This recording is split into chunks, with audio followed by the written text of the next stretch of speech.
Finally, mga be, dumating na yung pinaka-iintay kong kawali.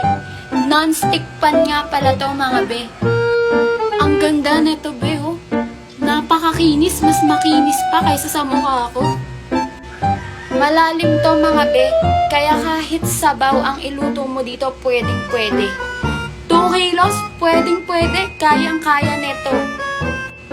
Ito nga pala yung luma kong kawali.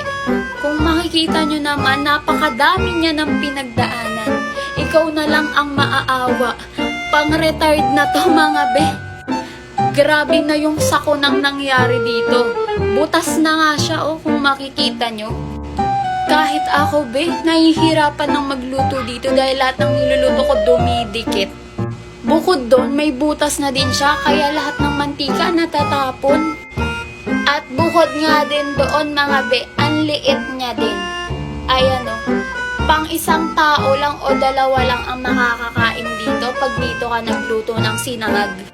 Hindi kagaya dito sa nabili ko na napakalalim, napakadaming makakakain, mga be. Kahit invite mo pa mga kapitbahay mo o buong barangay mo, pakainin mo na. Kaya kung ako sa'yo, be, ano pang iniintay mo?